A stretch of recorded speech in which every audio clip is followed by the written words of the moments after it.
Hey guys, it's Gav. Hope you're all okay and having a great bank holiday weekend and enjoying the rain. I can't say enjoying the sun because there is none.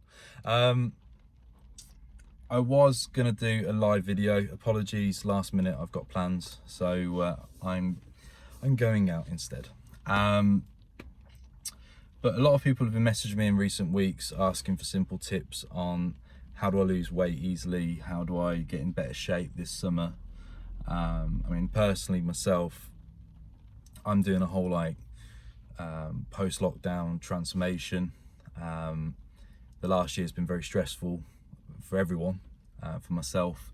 Yeah, I'll be honest, I bulked up to about 18 stone at Christmas, but I was doing hardcore strength training and I was hauling tens of thousands of kilos of weight each and every week, enjoying pizza, burgers and takeaways and alcohol, like we all do when we're highly stressed, and sleeping on sofas and not working, well, just working non-stop. I went like 3 days where I virtually slept on a sofa, and I spent a few days solid just like literally living at an engineering firm, just to get stock out and just to help people across the country, and it was just mental. And the one thing I've noticed coming out of like this last lockdown, because the mania, the craze is just like it's a bit more normal now. I can breathe. Is the amount of pressure you can put on yourself in work, and it's all good chasing business, chasing money and whatever else, but if you do it at the detriment of your own health and fitness, it's you just got to find that balance. And I know it's easier said than done, and I appreciate for a lot of people right now, especially, and I've spoke to a lot of people openly about this, is the fact that they haven't been able to work on their businesses, they haven't been able to be proactive. I've just been for coffee with a friend and he hasn't been able to work properly for the last year, and the reality is a lot of people are now trying to find their feet. They're trying to find a balance between rescuing their business, going back to work, getting their health on order, making social plans, reaching out to family. So my best advice to anyone right now is this summer, just find a relaxed balance. So if your goal is to lose a few pounds, get fit, enjoy the summer, look your best when you go out, maybe wearing a dress or just putting on your jeans or favourite shirt, or might be you want to look good for a break away, or just generally you want to build your confidence and feel better in yourself.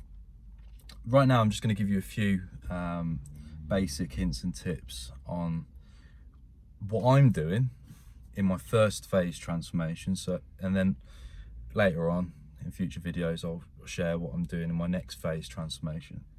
So for me, I'm doing a lockdown transformation where I'm losing X amount of stone in body fat, and I'm just leaning up, getting my basic level of fitness up, cleaning my diet up, etc. And then when I'm at a happy level, it's then when it goes to a whole different level of craziness for the summer and Arnold competitions that I'm doing this year with the physique world.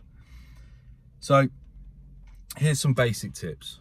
All right, so if you want to get fit, healthy this summer, I'm going to give you some basic tips. I'm not gonna do any numbers because I tend to lose count. So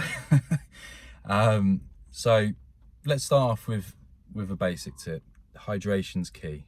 Drinking plenty of water helps with body regulation, helps you stay healthier, and it just helps with your general well-being. I'm not going to go into too much detail, you can go into some more depth.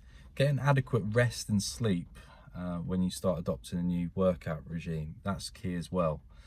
Recovery is key for athletes. I always say openly with professional athletes, they have two main focuses. One is when it comes to nutrition and with rest, they need to eat to gain energy, and then they need to rest and recover so they can better perform. And I'm quite fortunate over the years to have worked with hundreds of professional athletes. So eating and fueling and resting, it's not just as simple as just eating whatever they want and just resting whenever they want. They have to have a regimented strategy. So if the everyday person can adopt those sort of strategies as well, they'll be a bit healthier as well. Trying not to fixate too much on fat loss pills and actually focus on a calorific deficit, that will be much more healthier for your mental health, but also for actual results. So I'll give you an example. Part of my calorific deficit strategy is that I have to do a minimum hour walking a day. It's like a power walk. Did one this morning. I went at a pace at about 600 calories. So if I do that every day over a month, that's 18,000 calories. And if 3,500 calories is a pound of fat, that's the equivalent to £5 a month, 1.25 a week. Okay, so that's one way to lean out a bit more. With each time I go to the gym, as an example, I do a lot of strength training, and it's really important for me to maintain that so that I retain the size. In the past, when I've done competing, I go extremely hardcore calorific deficit, and I tend to do too much muscular endurance stuff, so therefore I find I don't retain the muscle size. So strength training is key if you want to get into better shape. Women, it's great for you as well. You're not going to turn into Arnold Schwarzenegger because you won't eat like him. And that's another misconception with today's society, is that if women do weight training, they're going to turn into a bloke. But if they take drugs and eat like a massive bodybuilder, they'll probably put on a lot of size. I'm sorry if I've offended anyone on my Facebook by saying that, but it's just the reality of life. So calorific deficit, key to lose weight. You can work out your maintenance on calories online and just simply deduct a bit. So this comes on to my next point, and it's one thing which kind of pisses me off a bit in the fitness industry, if I'm honest. Everyone's all calorie mad, but they're not focused so much on the quality of the content of the food that they're consuming, and quality is key. So if you eat healthily, eat regularly, foods that are within a slight calorific deficit for your goal for leaning out this summer, or it might be that you have a particular sport, so you actually have to eat more than the average person because of the energy that you expend. And yeah, okay, you can argue the toss that this healthy meal here is 800 calories and this unhealthy meal here is 600 calories, and therefore the difference is 200 calories. But I also look at the long-term damaging effects on the digestive system, the hormonal system, or hormonal systems as it were, and the general impact it has on the body. And I always say to people, if you eat negative foods, you can end up negative in your head. So if you eat healthily, if you eat foods that are positive for the body, you're quite often not going to end up quite positive. I mean, in recent weeks, my skin's cleared up massively. I'm drinking more water, I'm eating healthier. I haven't had any junk food for quite a few weeks now. And I've cut out alcohol as well, so that's really helped. And that's another thing, limiting your alcohol consumption. I'm going teetotal this year with the competitions because it's not needed. It's only going to impact my liver and kidneys and distract from my training, and it's unnecessary calories. And that's another point as well. If you're trying to lose weight and get in great shape this summer, avoiding unessential calories. One tip I read about not so long ago was that a trainer told his clients to brush their teeth and chew gum after 6 p.m. because it stopped them from craving food, because you're not likely to want to snack on junk food or sugary stuff if you've just brushed your teeth. So that was a good insight and tip. When it comes to exercise and training, getting a fine balance is key. So if your goal's just to get bigger and put muscle on, Will's made a comment earlier asking how do you grow bigger arms. Simply strength training is key. If you're a novice, if you're new to it, looking at muscular endurance initially to build up a base level of strength. When your body adapts, you can go as far as doing 3, 4, 5 sets of 8 to 10 reps. In the last year, to put on some serious size, I've actually gone back to an old school measure of doing 5 sets of 5 reps. And in previous years, I've been training like the England rugby team, where they go from strength, power and hypertrophy on a monthly rotation.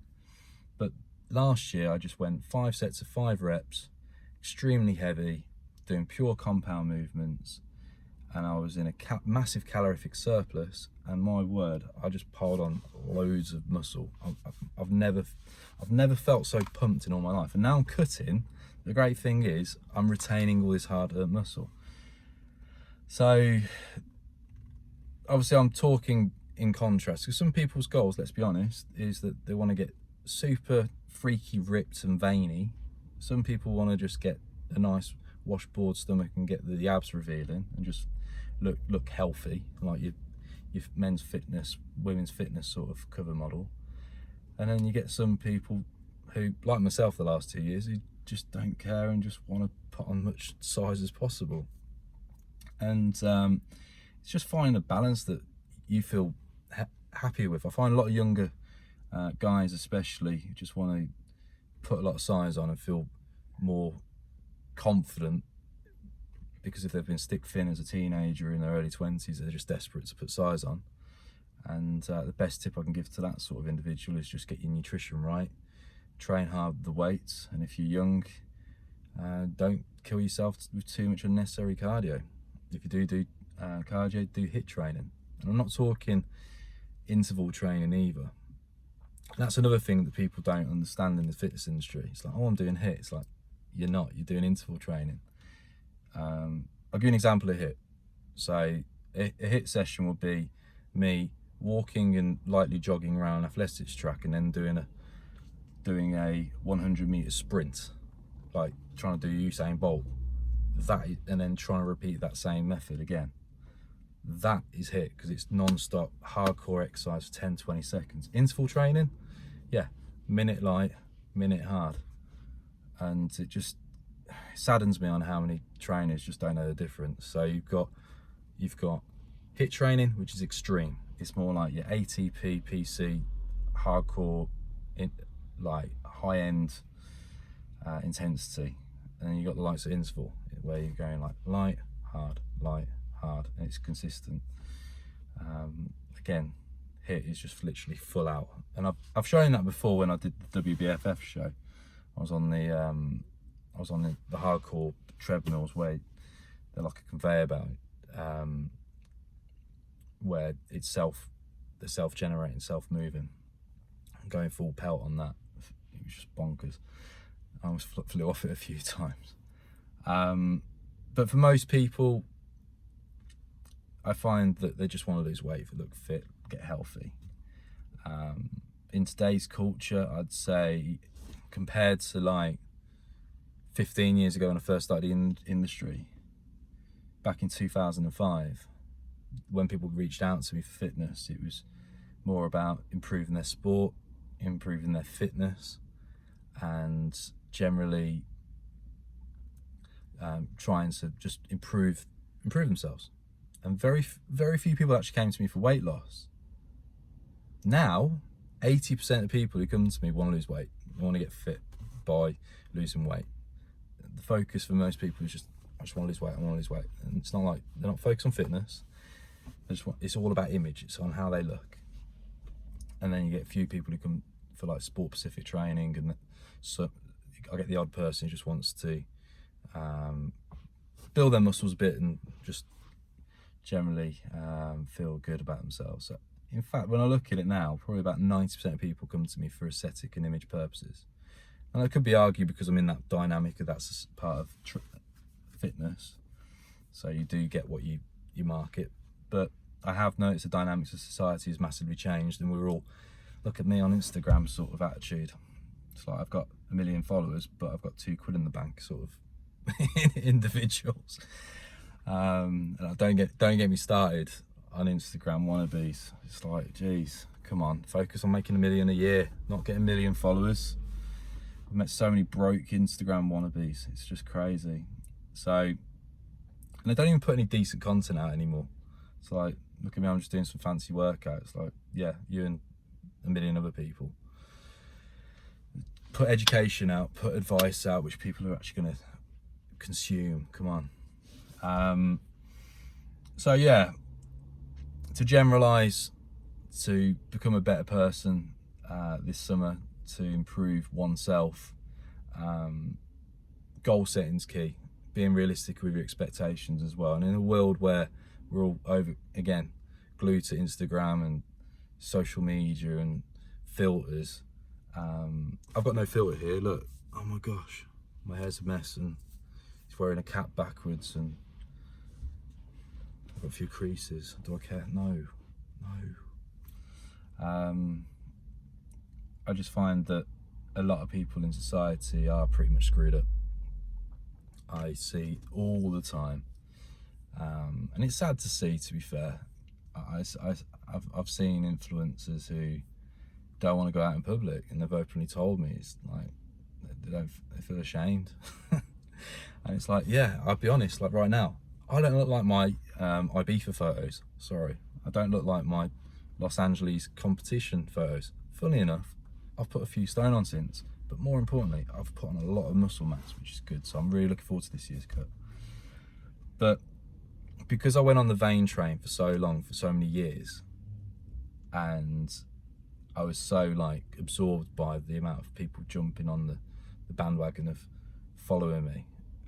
It's like suddenly I'm on ITV, I'm suddenly on BBC, and suddenly you've got a national paper interested in you. Like a few years ago, it's like suddenly you're in local papers, suddenly you're getting 500 followers a day, and you're getting 100 compliments a day. It's like, oh, this is great. I'm going to Los Angeles, I'm going to compete. And it's like, oh. And then it stops, and you put a bit of weight on, and then the reality kicks you in the face, and then you're like, oh. And it knocks you off your pedestal a bit. And I think that's the harsh reality for many people in our culture, is that one day the pedestal's going to be kicked between their feet, and they're going to have a harsh realisation that there's more to life than the gram. And unfortunately, I'd say social media today is more, as the gram especially, is in many cases more addictive than that stuff. So there we go. So if you want to improve yourself this summer, to generalise, focus on your health, focus on your fitness, focus on what's important to you, focus on setting some goals, and focus on improving your mindset as much as anything else as well. Because it's, as nice it is and as great as it is to focus on your exterior, your aesthetic appearance, if you've got nothing going on here, if you neglect your mindset at the same time, what's the point?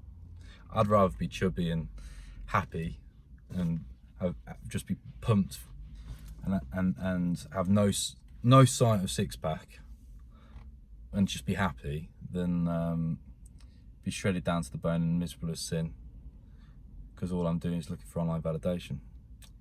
So there we go, bit of a twisted video, gone from some hips, some various tips to some harsh realities.